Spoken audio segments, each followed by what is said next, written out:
What's up, everybody? Team Reset. Today, we're going to talk about the Cleveland Browns. 2022 Cleveland Browns. Deshaun Watson gets 6 games. A 6-game suspension came down from Sue Robinson, the judge that was brought in by Roger Goodell and the NFLPA to adhere to coming up with a fair suspension for him.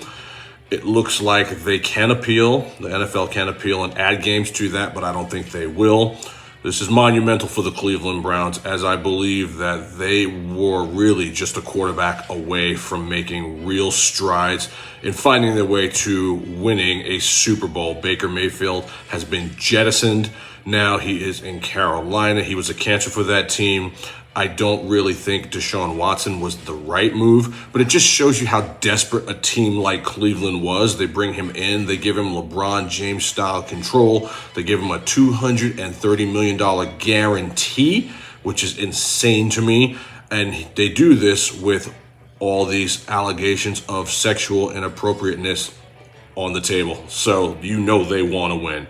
So look, if they can get past these 6 games and Jacoby Brissett can bend and not break, 4-2, 3-3, this team is set up for success. I mean, look at what they have their first weeks.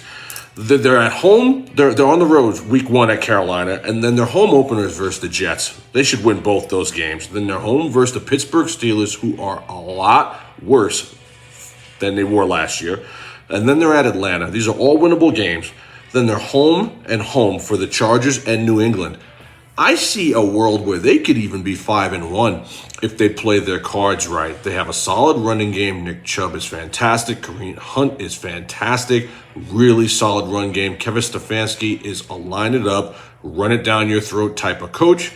They have a great offensive line. They have a serviceable defense. The back end of the defense is really good. They have Myles Garrett. They have Jadeveon Clowney. They have good players. This is a good team.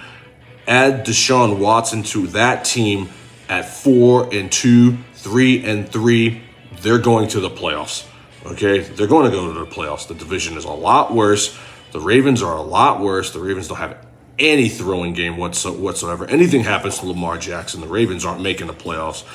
Look, Cleveland is on the come up. They spent a lot of years losing, being the laughingstock of the National Football League. But this move, getting Deshaun Watson, if we can just get all this craziness that's happening with him off the field to go away and now give them the reins to go out and take some teams down, they're in good shape. I mean, you saw them annihilate Pittsburgh in their own building 2 years ago to end Pittsburgh's season.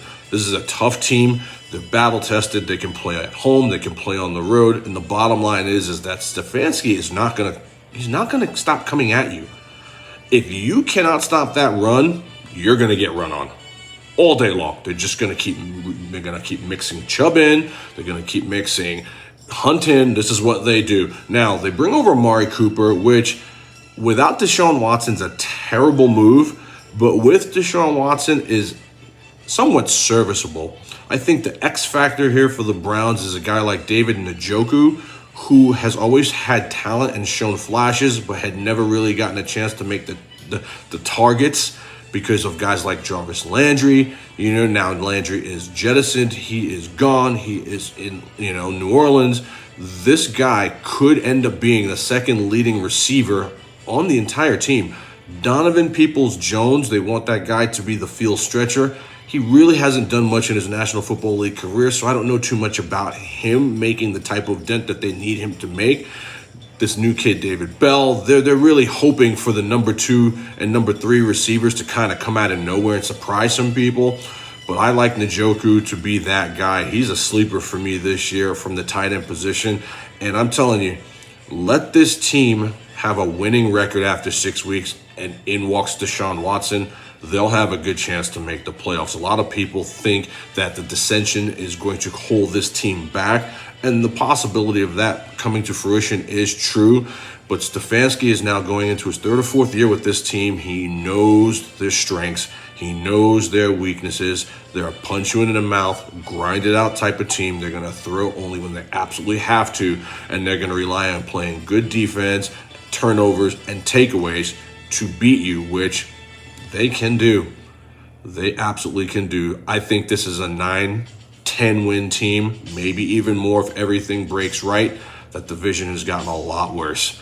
The black and blue division is not what it once was. The Steelers, they could be really bad. So could the Ravens. Look, it's not out of the realm of possibility that this team could find their way into the playoffs, kind of like Cincinnati did last year, and go deep. But the one thing's for sure, these games are going to be highly contested in that division now, and they have the horses to do it. So I really like Cleveland. I like what they've done. And it's going to be interesting to see how everything transpires with Deshaun Watson over the next couple of days.